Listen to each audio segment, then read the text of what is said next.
కాకినాడ భానుగుడి సెంటర్లో వేంచేసిన శ్రీ ఉషా రాజరాజేశ్వరి సమేత శ్రీ భానులింగేశ్వర స్వామివారి ఆలయం ప్రాంగణంలో గల శ్రీ ఉషా పద్మిని ఛాయ సమేత శ్రీ సూర్యనారాయణ స్వామివారి ఆలయంలో భీష్మ ఏకాదశి పర్వదినం సందర్భంగా ఆలయంలో ప్రత్యేక పూజలు అభిషేకాలు శాస్త్రోక్తంగా జరిపించారు. తెల్లవారుజాము నుండి ఆలయంలో శ్రీ సూర్యనారాయణ స్వామివారికి ఆలయ అర్చకులు శ్రీనివాస్ శర్మ, సందీప్ శర్మలు పాలు, పెరుగు, తేనె, ఆవు నెయ్యి, పంచదార, పసుపు, కుంకుమ, విభూది, గంధం, సుగంధ ద్రవ్యాలతో స్వామివారికి అభిషేకాలు ప్రత్యేక పూజలు శాస్త్రోక్తంగా జరిపించారు. పెద్ద సంఖ్యలో భక్తులు తరలివచ్చి స్వామివారిని దర్శించి పూజలు చేశారు. ఈ సందర్భంగా ఆలయ అర్చకులు శ్రీనివాస్ శర్మ మీడియాతో మాట్లాడారు.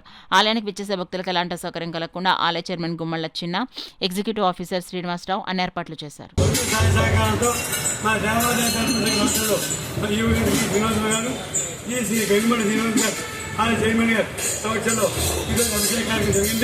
ఇప్పుడు స్వామివారికి ఇప్పుడు దాకా సెక్రటరీ పాలు, పెరుగు, నేను తిని తిరిగి సెక్రటరీ జరిగింది.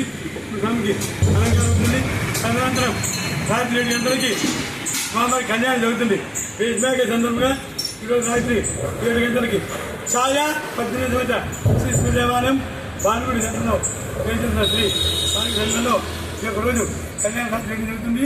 కాబట్టి భక్తులందరూ చేసి కళ్యాణాన్ని జరిగించి ప్రార్థన. అలాగే ఈరోజు పొద్దున్న కూడా అభిషేక విధానం జరిగింది. తదనంతరం అలంకారం, పూజ కార్యక్రమం, తదనంతరం ప్రధాన విధానం ఉదయం జరుగుతుంది. కాబట్టి భక్తులందరూ చేసి ఈరోజు కూడా కార్యక్రమం జరుగుతుంది.